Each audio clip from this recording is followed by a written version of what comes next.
The sun has gone down at Hangman's Hill, and the ghost at Misery Corner isn't walking tonight. So, welcome to the Weird Tales Radio Show, your weekly fix of ghost stories, urban myths, witchcraft, magic, and folklore. And now, here's your host, writer, award-winning journalist, best-selling author, and sometime werewolf hunter, Charles Christian. Hello and welcome to another episode of the Weird Tales Radio Show. I'm Charles Christian, and thank you very much for tuning in again. This week we've a mixture of stories, including Janie talking about food, hot cross buns in particular. Well, it is coming up for Easter, and here in the UK the supermarkets have been selling hot cross buns since early January, about 12 hours after they shifted the Christmas cakes and mince pies from their shelves. And still on the subject of food, particularly as we are now technically in Lent, I'm going to be looking at the way our ancestors made use of fish during Lent, when meat was off the menu for religious reasons. I'll also be looking for answers to a question that keeps us all awake at night, well, me at least, namely, why do we never hear reports of people seeing the ghosts of dinosaurs? And it's controversial, but it's back by popular request. Yes, the public have spoken and we have been listening, so we are bringing back the tinkling temple bells as the background to our practical magic slot. Let's get on with the show.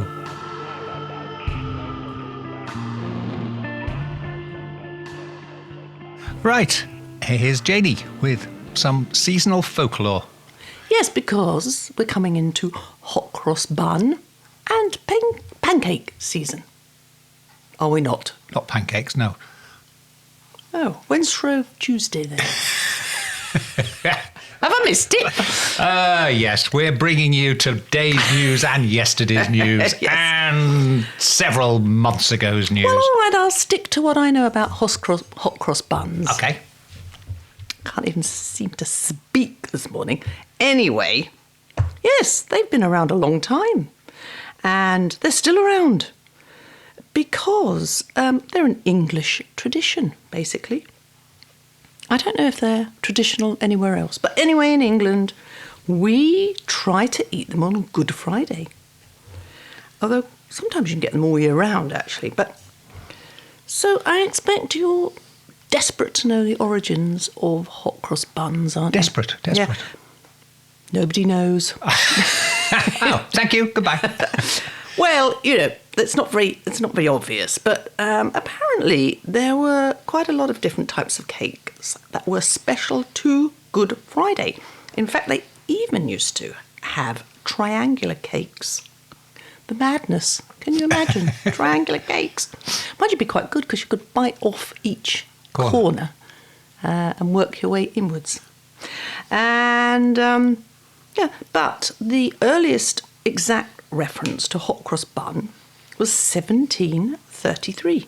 Mm-hmm. And there's a little rhyme that really is not worth bothering with. But anyway, it says, Good Friday comes this month. The old woman runs with 1 or 2 a penny hot cross buns. Sort of rhymes, isn't it? It does. But, because marking the food with a cross wasn't actually always just confined to Good Friday buns. And right up until the early years of the 20th century, it was quite normal practice when baking bread to mark the dough with a cross before putting it into the oven. And that actually comes right from back in the mid-13th century. And then in pre-Reformation England, it would be quite commonplace to make the sign of the cross over all food in preparation and before eating. Goose at Michaelmas and mince pies at Christmas. I mean, they all, like the buns, attract superstitions. For instance, good luck will accompany all those who follow the custom of eating foods at a certain time. And bad luck will result from a failure to partake. And the hot cross bun is no exception. Mm-hmm. So, you know. Got to eat your buns. Get down to Greg's and get your buns. Get your bum down to Greg's. Yeah. yeah, as I say, it's good luck to actually eat a cake, which I'm finding is quite cheering, isn't it? Yes. However, the poor old hot cross bun has come under a bit of pressure from several directions. In 2003, in March, the Times reported that 4 local councils have decided to ban them from their schools because they might offend children of other religions. Anyway, the bun has attracted ingenious but quite mad speculations about its ancient pagan origins, even though, obviously, it's bearing the overtly Christian symbol of a cross and being sold on the day of Christ's crucifixion. But this apparently has prompted several devout Christians to refuse them. Perhaps the craziest fancy is that it's tried to be proved that hot cross bun's remote origins is based on the similarity of the word bun to the ancient Greek word boon, which, apparently, was a cake of 2 horns offered to the gods at archite temples every 7th day. So, Sounds like a croissant, actually. But in fact, bun is of uncertain derivation and has only been recorded in English since 1371. Yeah. See, nothing is sacred, is it? Even the word bun, there's confusion about it. Yep. Yes, apparently the Oxford English Dictionary explains that although the word has various shades of meaning in different parts of the country, a basic definition for usage in England is a sweet cake, usually round, not too large to be held in the hand while being eaten, which I'm going to go with that. Yep. So we've sorted that one out, everybody. Good. Hot cross buns and even bun. Good. But there's more. Oh, right. Apparently, there's quite a widespread belief found in many parts of England in the 19th century that said that bread or buns baked on Good Friday would never grow mouldy. See, I get a lot of acid reflux when I eat buns, hot cross buns. I'm wondering if they coat them in something nasty and chemical. Anyway, apparently, no. They were also believed to have curative powers for many complaints, particularly of the stomach and digestive system. Which is kind of ironic. It is ironic, based on my personal experience of hot cross buns. Well, they're quite sugary, aren't they? And then they've got that peel in. Why do they put peel in? Disgusting food of the devil. And anyway, but some people like it, of course. Anyway, the usual way to preserve this Good Friday bread was to hang it by a string from the kitchen ceiling, and when you needed a piece, it would be grated or soaked in water to be drunk by the patient. Another suspicion was, it's not so common, but quite widespread, if something can be like that, held that eggs were similarly incorruptible. And apparently there was a letter in Notes and Queries that confirmed it. And this note said, "Last Christmas, a lady told one of her nearest relations that if an egg laid on Good Friday is kept without being disturbed, it will be generally perfectly fresh at the time when the Christmas pudding is made." She stated that she'd proved this. Out of pure curiosity, my relation placed on Good Friday, last March, an egg laid by one of her hens on that day in an egg cup and put it in a cupboard in her drawing room, where it remained untouched until December the 1st, when it was broken and used in the Christmas pudding. This is this person who wrote it, in case you've lost the thread. "I can vouch that when the egg was broken, there was no smell, except that of a fresh egg, which, in all one could judge, it appeared to be." Sorry. not believe in that. Unless you coated the egg in something, because apparently, the Chinese 1,000-year eggs, quite a delicacy. Mm-hmm. The reason they lasted, they coated them with something, which was sort of, I don't know, perhaps didn't let air in. Yeah. I don't know what it was. They're very old superstitions, and they're sort of in line with other beliefs that edibles associated with Christian ceremonies, such as wine and wafers of communion, and the water used in baptism also possesses similar powers. Mm-hmm. So, yeah, not entirely unheard of. Again, it's actually just the same thing, that the idea that bread could be protective goes back to 1827.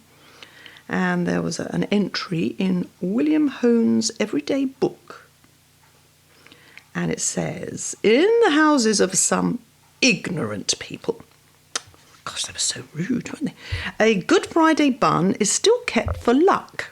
And sometimes there hangs from the ceiling a hard biscuit-like cake of open crosswork baked on a Good Friday, to remain there till displaced on the next Good Friday by one of similar make. And it is affirmed that it preserves the house from fire. And no fire ever happened in a house that had one. Ooh. How extraordinary and quite bonkers is that? Well, here we go. Here we go. Yeah. Thank you, Janie. You're welcome.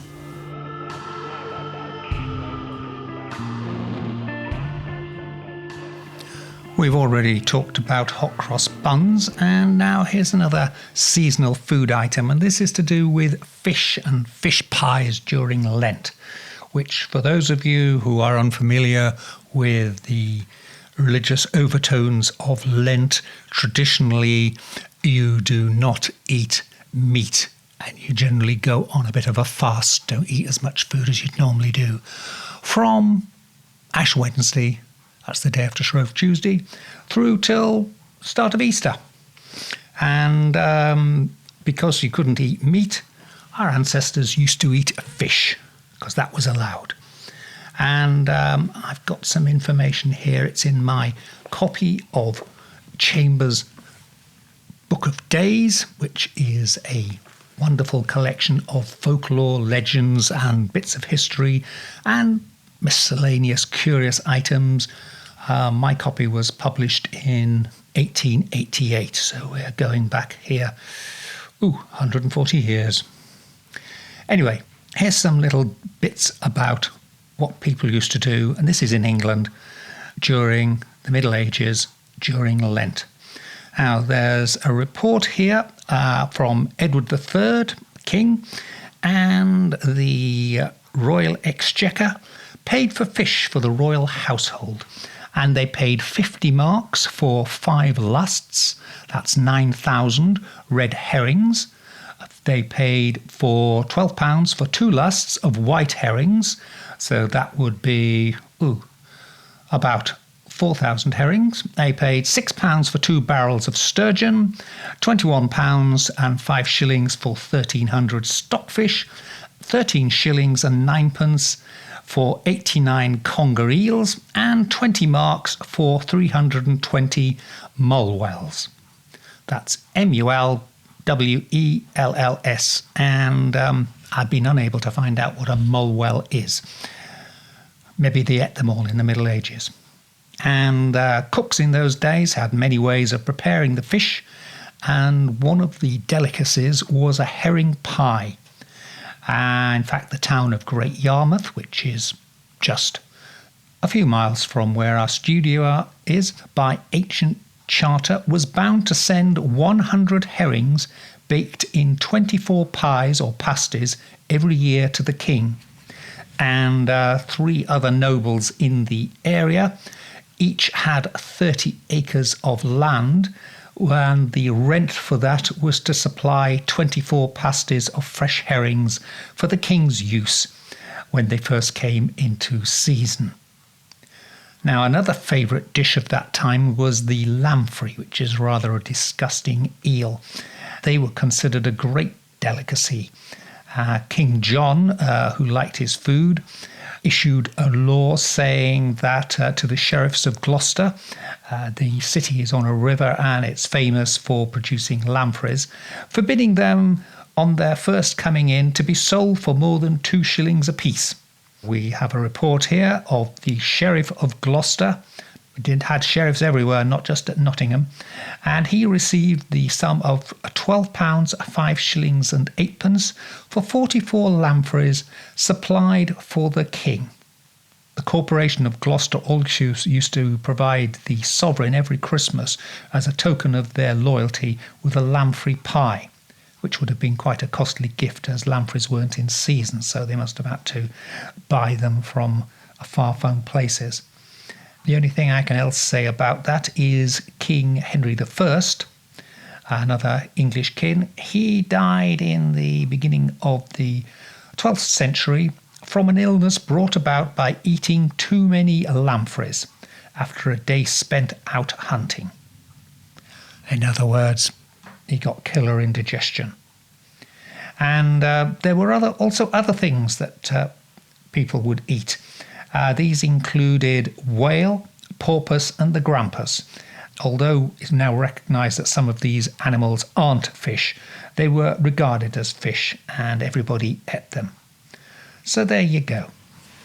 It's Lent, eat fish, eat more fish. Though you might want to lay off the lampreys.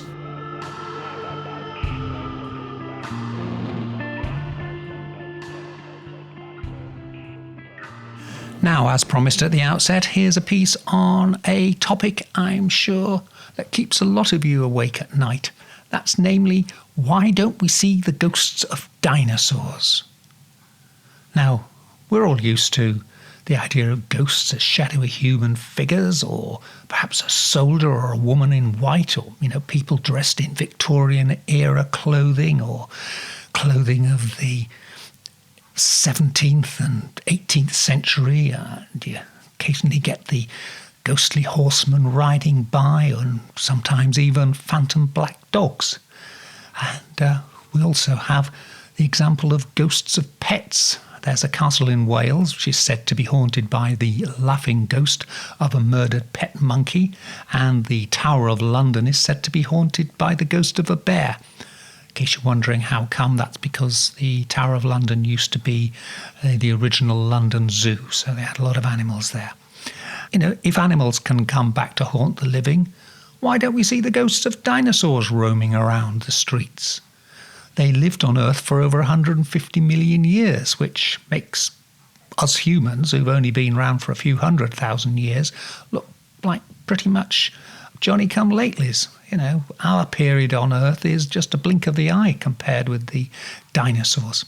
Anyway, our good friend Steve Higgins at higgypop.com, that's HIGGYPOP.com, he's been on this show a couple of times. He's written an article about this and he's been looking into it. Now, one of the suggestions he makes as to why we don't see dinosaurs is the fact that the ground level has changed a lot since dino times.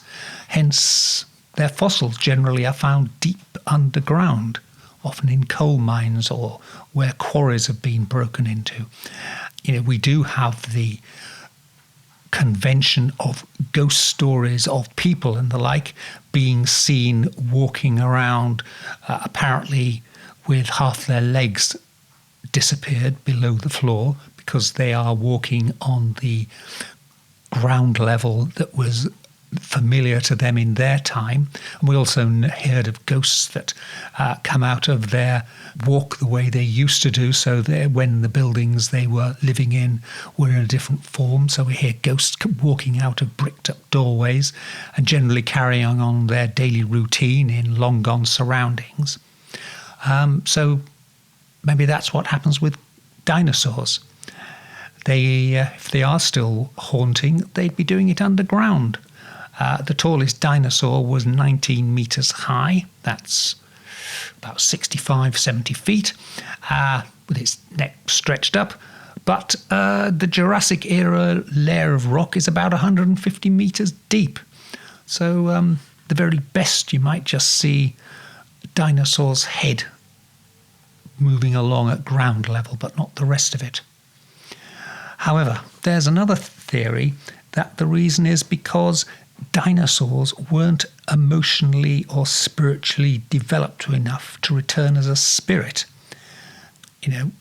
Dogs come back as ghosts, cats come back as ghosts, other creatures come back as ghosts. But, for example, we don't hear of rather more simpler creatures like snails or slugs coming back as ghosts.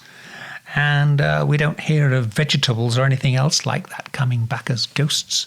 So perhaps it's something to do with the fact that the dinosaurs really didn't have the complex emotions of modern-day animals, and so that they didn't really have the spark. So when something happened to them, when poor old Diplodocus was attacked by Tyrannosaurus Rex, their death throes just didn't impregnate the surroundings the way that, for example, somebody who's been murdered, their spirit impregnates the place they're in. So that's one theory. There's another theory that it is just the amount of time. This is what many paranormal researchers call the stone tape theory, which says that psychic energy or strong emotions can be recorded by the surrounding environment. And stone, wood, and the ground of the location can store these energies.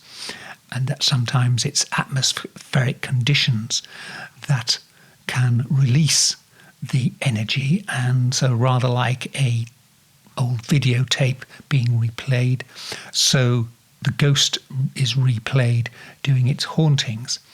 But I say there is a suggestion that over time the tape starts to wear thin, which is why, for example, we don't have any tales of ghostly Stone Age cavemen wandering around, because it was so long ago.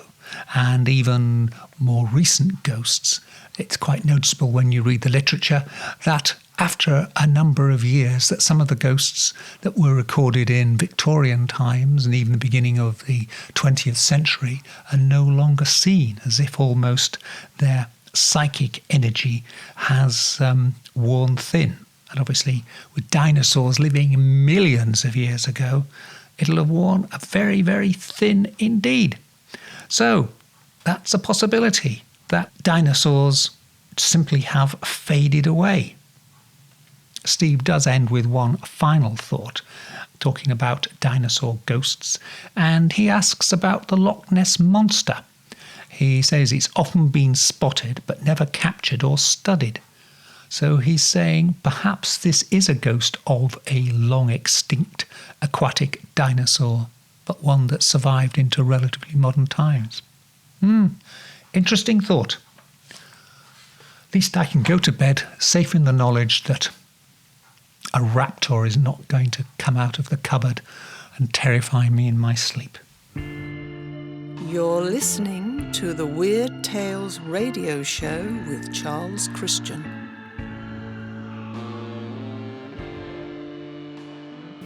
Time for some practical magic. Now, we're in the middle of the winter. It's still dark, cold, wet and horrible out there. It seems to be that spring's still a long way off. We're all feeling a bit down in the mouth and a bit sad and fed up. So here's a simple vitality potion. The idea is to shore up your energy reserves and bring an added boost to your health. It's quite a simple recipe, a very small little spell to say with it. So combine 2 tablespoons of lemon juice, 2 tablespoons of lime juice and 2 tablespoons of honey. Stir them to combine them, then add a cup of sparkling water, or if you're in America you might call it club soda or seltzer. Mix it all up there. Now hold your hands over the mixture and hold it up to a window where daylight is coming in, and then say, "Pure white light from magical source, fill this potion with energy. Strength and health are reinforced with each sip, increased vitality. And then drink the potion, and as you drink it, visualize its energy expanding throughout your body and making you feel,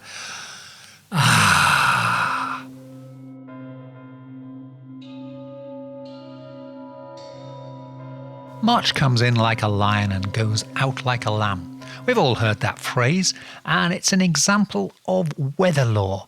And I've been looking into this topic, both weather lore and love divination. I suppose you could say it, red sky at night, sailor's delight, but will he still love you tomorrow? We tend to forget in the modern digital age, where there's now an app for everything, or at least it seems that way, that we forget for most of humanity's time on this planet, we had to rely on quasi-magical rituals and lore to provide guidance of the things that we nowadays take for granted. Lonely and looking for love? Just fire up a dating app. Find the man or woman of your dreams. Planning an activity or job that's dependent on good weather? Check out the weather on your app on your phone. And of course, before we moved into the current digital era, we had Lonely Hearts columns in newspapers and magazines. Indeed, a surprising number of people now living in what, in the mid-19th century, were still considered the frontier states of North America, are descended from so-called mail-order brides. As for weather, firstly newspapers, then radio, then finally television have all carried weather reports and bulletins, and still do to this day. But all this is just scratching the surface of our history. Go back in time to beyond the mid-19th century, to an era, in the Western world at least, before widespread literacy and the availability of cheap newspapers. All these communication platforms were unavailable, leaving people with nothing but tradition and custom to guide them. So let's look at weather lore. So we've already mentioned March, which comes in like a lion and goes like a lamb. Before that, we had February, the month of February. February Fildike, be it black or be it white. But if it's white, it's better to like. What on earth does that mean? Well, broadly translated, it means February is typically a dry month, so any rain or snow melt to fill the ditches, black with mud or white with snow, is good for underground water sources as the spring crop growing season approaches. And at least if it snows, it's a bit prettier to look at. The Spanish Portuguese have a similar saying, if in February there be no rain, 'tis neither good for hay nor grain. Then we've got this month, April. If April blows its horn, that means it's windy, it'll bring forth hay and corn. There are literally hundreds of these rhymes and sayings, and there are variations can be found in most cultures, and the vast majority of them have an agricultural flavour. Because, for most of our history, we lived in agrarian societies where the majority of the population worked on the land and, more importantly, where the success or failure of crops could mean the difference between life or death from starvation during a famine. Let's look at a few more of these. Snow like cotton, soon forgotten. Snow like meal, that's oatmeal, it'll snow a great deal. As every child wistfully looking out through the schoolroom window wondering, will it lay, knows those big fluffy snowflakes soon melt and turn to slush, whereas the smaller, denser white stuff will lay and provide ammunition for snowball fights and the like. Here's another one going back a bit earlier. If Candlemas Day, that's the 2nd of February, be dry and fair, then half of the winter's to come and more. If Candlemas Day be wet and foul, then half the winter's gone at Yule. And then there's that old favourite, red sky at night, sailor's delight. Red sky in the morning, sailor's warning. This is obviously a regional one. I grew up in a seaport town, so it was always sailors, but I know a lot of you believe the saying is shepherds. What's interesting about all these weather law sayings is although they may seem like wise old ways of predicting the weather, they're in fact based upon historical observation that have been handed down over the years and in some instances centuries. For example, a red sky in the evening often does mean a fine day will follow, whereas a red sky in the morning frequently portends stormy weather. Similarly, February Fildike is actually just plain common sense, because if February is dry, it does threaten spring crops with an early drought. And the reason why our ancestors used these rhymes to pass on their weather lore to their descendants, future generations, was because it was an easily memorable form. So, of course, this was at a time when most people could neither read nor write. There's two other comments worth noting here. The first is there is an element of selective memory at work here, in that, for example, people tend to remember all the days when the red sky in the evening was followed by a fine day, but forget those when the following day saw bad weather. And this historical approach to weather prediction actually echoes the way modern meteorologists operate. Of course, they now have weather balloons, satellite imagery and computer modelling, but underlying it all are decades of historical data from which historical statistical trends can be projected. So, for example, they know that if in late January, early February, which is Candlemas in weather lore, if it's good weather, there is a statistical likelihood of another belt of wintry weather still to come. Whereas if December and January/early February have had bad weather, the worst of the winter is over. But I hear you say, what about St. Swithin's Day on the 15th of July?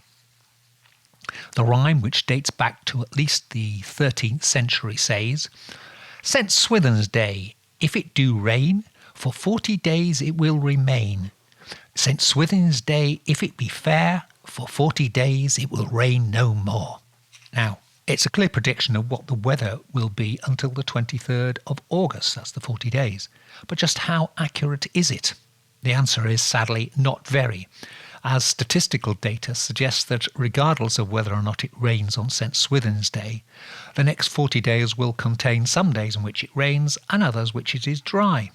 There's also a regional element here at work in the UK, so the Western Highlands of Scotland can expect as much as 35 days of rain in the St. Swithin's 40-day period, where the eastern counties can expect hardly any rain. It also is the peak of the summer vacation season, so tabloid newspapers tend to make a lot of fuss if it does rain on the 15th of July. Lots of moaning that the summer is ruined, but once again, selective memory sets in. We soon forget the accuracy or otherwise of prediction. There is a more serious point here, which is may have been that what our ancestors were trying to pass on to us, which modern meteorologists and weather forecasters will confirm, is that in the UK, weather often does become locked into a particular pattern during the high summer, only changing when the first autumnal influences begin to appear in the late August period. So it's a fair bet that what the weather is like on St. Swithin's Day is going to be what the weather will be like for the next 40 days. However, by way of a curious coda, there's also a tradition that in some parts of England that apple crops will not be good unless St. Swithin christens them with a rain shower on the 15th. And if you're wondering why apples tend to feature so much in English folklore, it's because of cider making, when cider was far safer to drink than water in most areas. Of course, it all prompts the question, who was St. Swithin and what did he know about predicting the weather? The answer is nothing. He was the Bishop of Winchester in the 9th century and was credited with many miracles. When he died, or at least just before he died, he asked to be buried in the cathedral churchyard, where the sweet rain of heaven may fall upon my grave. Unfortunately, his successor thought he was far too important to be buried in such a casual fashion and had his remains removed into a magnificent shrine within the cathedral, whereupon it started raining and continued raining for 40 days and 40 nights until his remains were moved back outside. And what about love divination? Love divinations are another plentiful source of folklore, some of which we still perform today because we're unaware of the origins. Remember counting the plum or cherry stones, or prune stones necessary, in a pudding and placing them around your plate? tinker, tailor, soldier, sailor, rich man, poor man, beggar man, thief.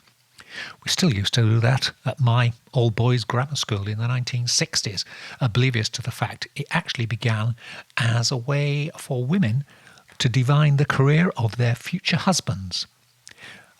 Similarly, this year, next year, sometimes never, determines the wedding date when the bride will be dressed in silk, satin, muslin or rags.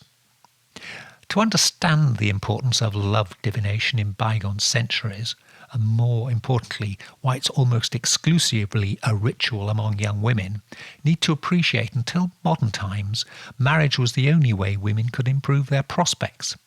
Women had little or no property rights. With the exception of going to service and becoming a servant, there were few career options open to them, and in rural areas they were frequently resented by even their own family. Was there another person to feed, clothe and house, yet could not perform the same amount of manual labour as a man? Whether they were rich or poor, their greatest fear was being left on the shelf and dying an old maid. It also goes without saying that modern and, by Western standards, totally acceptable concepts of casual sexual relationship or living with partners were totally out of the question in the discriminatory, chauvinistic moral values of earlier times. Divination, therefore, provided a distraction, a way in which women could hope they might find true love and marry the man of their dreams. Intriguingly, and possibly a link back to pre-Reformation times when saints' days and feast days in the Roman Catholic calendar were also opportunities for merrymaking and holidays from work, many of the love divination rituals are associated with specific dates. Along with St. Valentine's Day, 14th of February, Christmastide, New Year, 12th night, kissing beneath the mistletoe, etc. Other popular dates included St. Agnes' Eve on the 20th of January. She's the patron saint of virgins. St. Mark's Eve, the 24th of April. St. Luke's Day, the 18th of October. Halloween, the 31st of October. And St. Thomas's Eve, the 20th of December.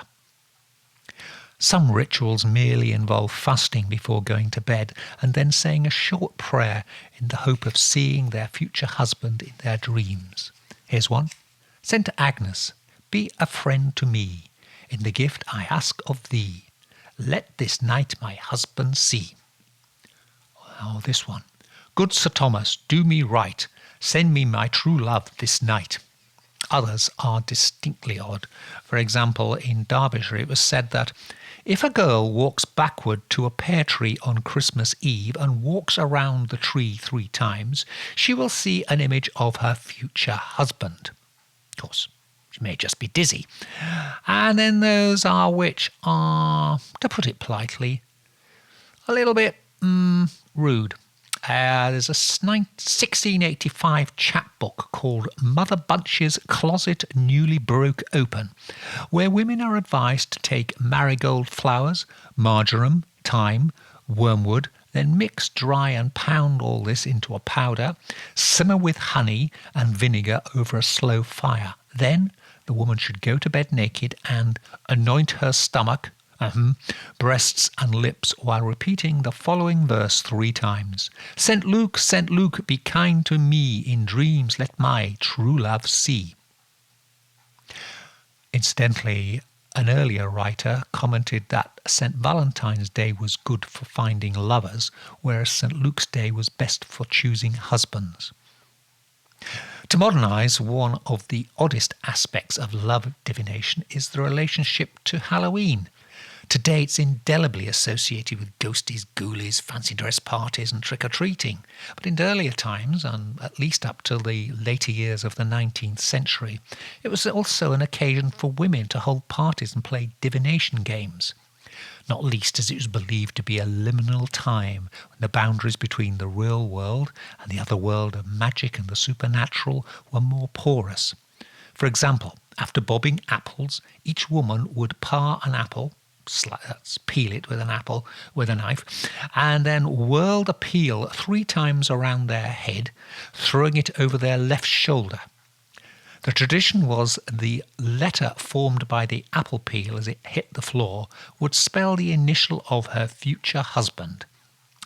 Yeah, once again, plenty of opportunity for wishful thinking. Oh, I'm sure that's an R for Richard I see there on the letter, on the floor. There's also a young woman going to bed on Halloween was supposed to be able to see the image of her future husband looking back at her if she held a candle up to a mirror. And then there was the game where each woman would place a line of hazelnuts on the hot grate of a fire, giving each one the nut of the nuts the name of a prospective lover or husband. The woman would then recite the words, "If you love me, pop and fly. If you hate me, burn and die." I leave you, pop and fly means the nut would burst and jump as opposed to just smoulder on it. And I leave you with this final tradition from Devon, where it was said that if a young woman tapped on the door of a hen house at midnight, if the hens cackled, then she would never marry. However, if the cock crowed, she would marry before the end of the year. I leave the Freudian interpretation of the crowing cock to you.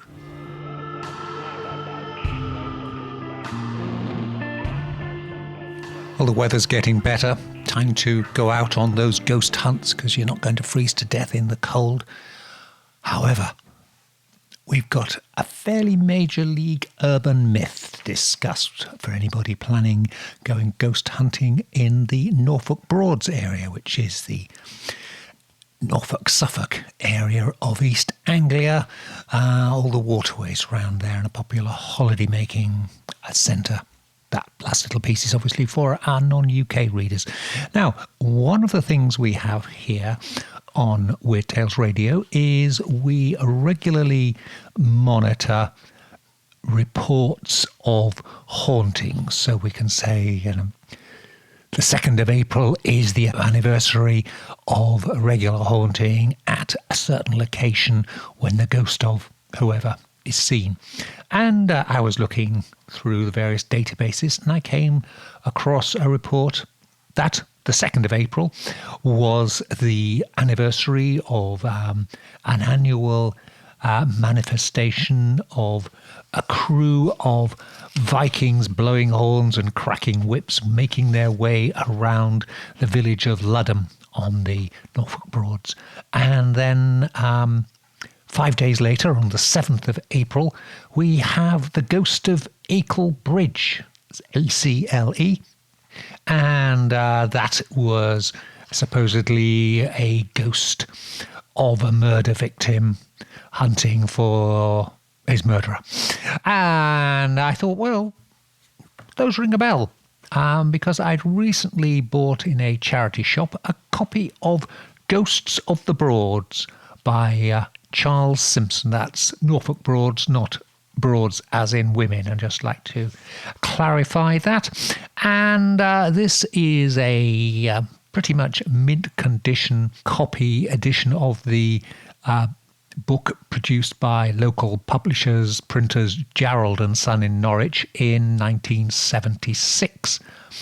And I read the stories and I thought, people do know these stories are fiction, don't they? The author's very clever. He's taken some well-known ghost stories or legends and dramatised them, and he's put in plenty of quotations by supposed witnesses, and he quotes a whole raft of very distinguished-sounding reference books, Reportatorium, Ecclesiastim, the Gentleman's Gazette, County Pastorals, Notitia Dignitatum, lots of stuff like that sound very impressive. But is it real? Is it dramatised? Or is it a hoax? Now, digging in through the archives, I found a copy of a newsletter from spring 1982. It's a copy of a publication called Lantern, and it was produced by the BSIG, which stands for the Borderline Science Investigation Group. And the first story is, "It's strange how things seem to move in circles. 10 years ago, when BSIG was first formed, the group gave a lot of attention to a book entitled Ghosts of the Broads by Charles Sampson. In fact, for a time, it was almost the sole reference book on local ghosts that the group consulted. In fact, BSIG members spent many long and futile hours waiting in cold, dark and uncomfortable locations, hoping to see at least one of the apparitions mentioned in the book's pages.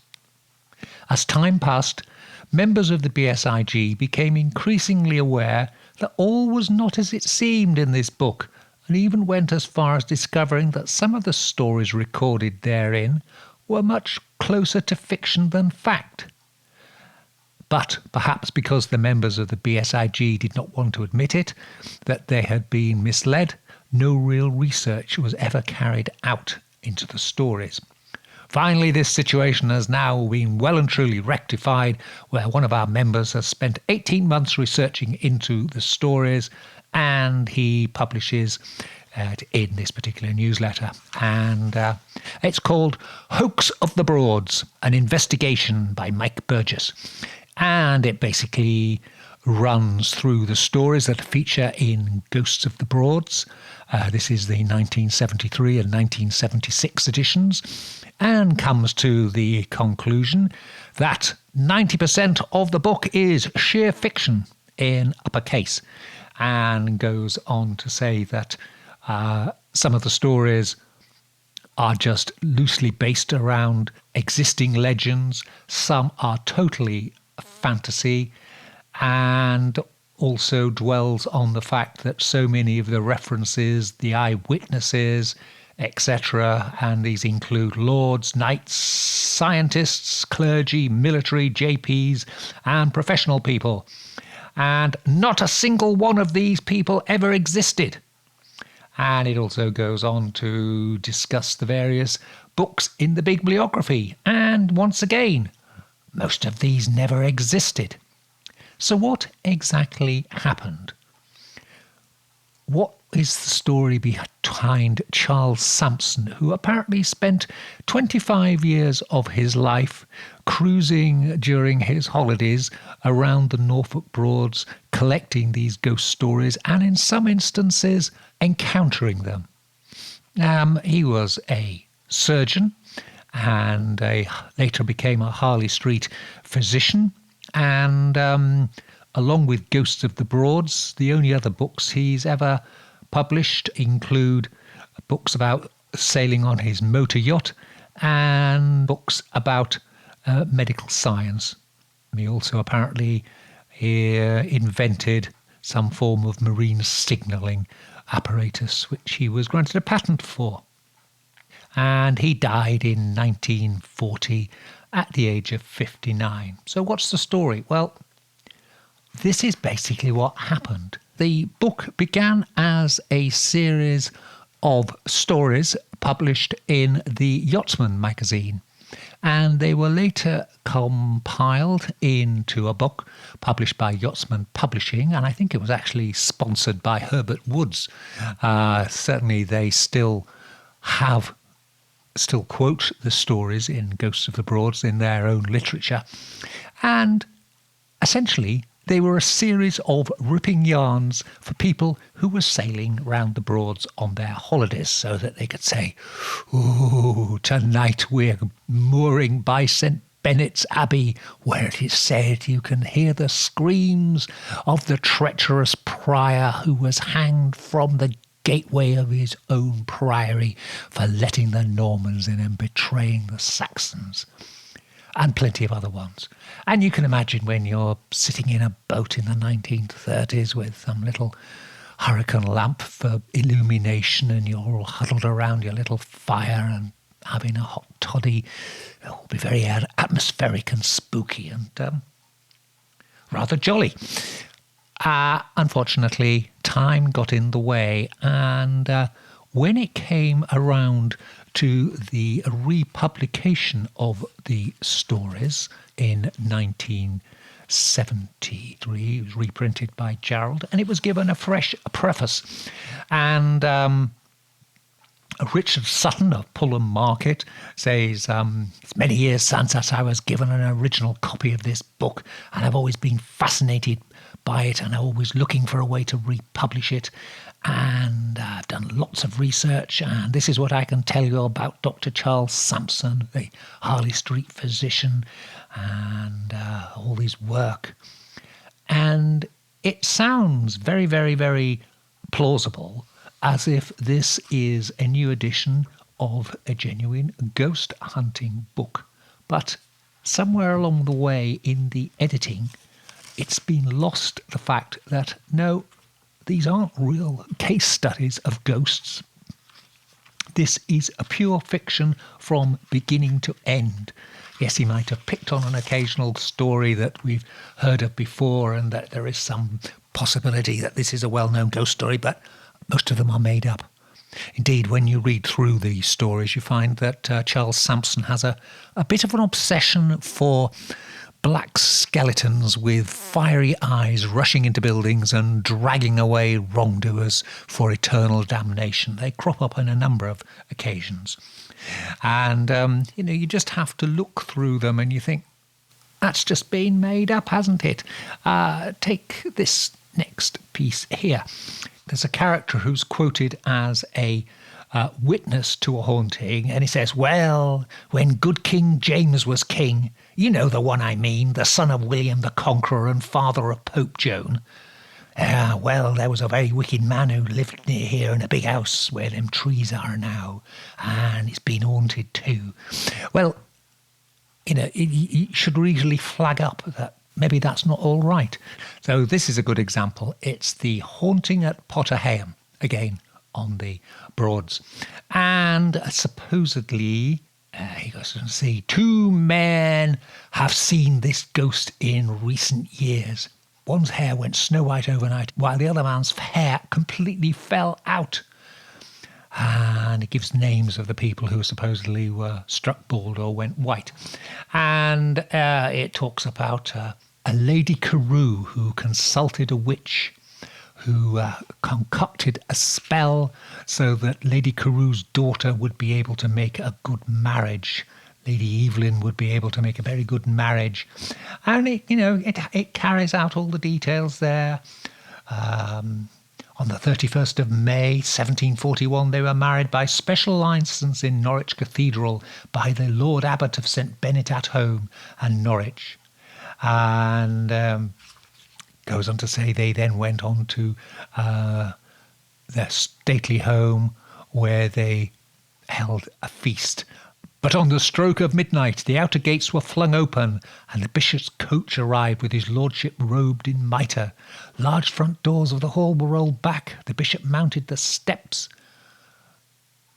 And then, suddenly, the bishop and his attendants changed into skeletons. The entire gathering fell back in horror. The skeletons seized the beautiful bride and raised her kicking and screaming in his arms and raced out of the hall, leaving behind a dense cloud of sulphurous smoke, jumped onto the box of the coach and galloped away. They tore towards Hayham Bridge. The people who happened to be about there saw the luminous coach dash past, its wheels glowing with phosphorescence, driven madly by a skeleton who appeared to be on fire inside. As I've said, Charles Sampson does like his flaming skeletons, and clothed in the outfit of a bishop. Their coach swayed from side to side, but when it came to the bridge, it swayed so violently it struck the stonework and crashed into the River Thurne beneath, in flames. And that was the last anybody saw of the fair Lady Evelyn. She had paid the price she had promised. She had given her soul to the devil. And then it supposedly happens every year. And you would have thought there might just be someone who, since 1741, had given a reliable account of it. But there you go. So, Ghosts of the Broads. It's a ripping yarn. It's a good read. It's enjoyable. Still in print. But it is not a ghost hunter's manual. It is not a case book. So any would-be ghost hunters out there, tiptoe slightly on. And by way of a footnote to our story on the Norfolk Broads ghost hoax, and we made reference to the Borderline Science Investigation Group, BSIG, found a bit more information about them. They operated from 1971 until sometime round about 1982-83. They do seem to have more or less fallen apart after the discovery that the book they'd been using as their ghost hunting Bible was a fake. They did produce a quarterly magazine called The Lantern, and that is now available online as a PDF archive on the Hidden East Anglia site. That's www.hiddenea.com. Very useful site, particularly in terms of mystic stones and things of that nature, and landscape mythology. Anyway, you can find them all there. They're quite crudely produced because this was in the era pre-word processors, desktop publishing and the likes, and I think they've been typed and produced manually on duplicators. Anyway, they are all there, 40 issues of the publication, and interestingly, they do have quite a lot of stories about UFO sightings, some of them going way back to 1973, whereas we tend to think that UFOs in East Anglia began and ended in 1980 with the Rendlesham sighting.